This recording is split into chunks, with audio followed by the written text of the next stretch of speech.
Okay, artists, today let's learn how to sew.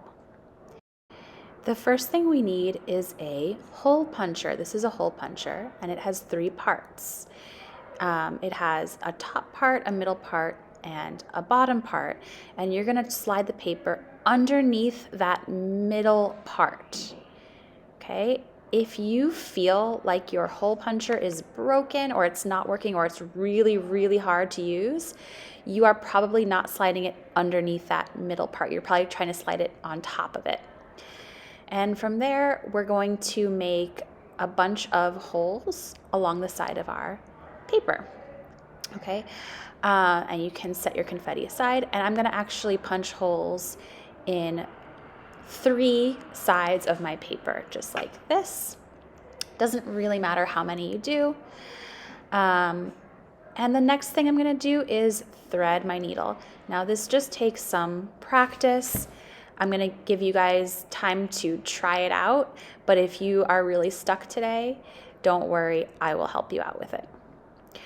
So I pull my thread through the first hole and tie it off. You only have to tie it the first time. I'm going to double knot it. Once again, I'm going to let you guys try this on your own, but if you really need help, I will help you out. No worries. It takes practice and time to get good at this. And the first stitch I'm doing, it's called the whip stitch. And I go up through the bottom and pull all the way. It's kind of like a song. Up through the bottom. And when I say pull all the way, I want to pull that string until I feel it tug back, right? I don't want to leave it loose. Up through the bottom, pull all the way. You can see when the paper kind of tugs back at you. That's when you've pulled all the way. Up through the bottom, pull all the way. And I'm just going to keep going till the end. And it creates, this is the whip stitch. It creates this nice diagonal pattern. It's really pretty. And this is a stitch that you can use for a lot of different sewing projects. So it's really, really useful. Okay, up through the bottom, pull all the way, up to the last hole, pull all the way. Okay, and that is the whip stitch. The next stitch that we're going to learn is called the running stitch. And this one you go up through the bottom and down through the top. And then again, up through the bottom and down through the top. Up through the bottom and down through the top. And that's the running stitch. It makes a beautiful dotted line. Okay, and the third and last stitch that we are going to practice today is called the back stitch. So this one is, I think, a little harder, but you guys can do it.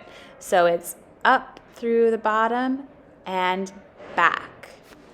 Up through the bottom and back.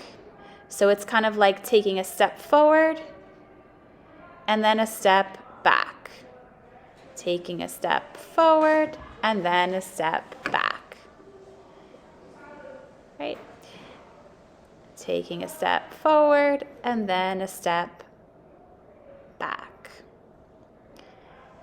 I think this one is a little trickier, maybe. So if it feels confusing today, if you don't really get it, no worries. It's all a learning process.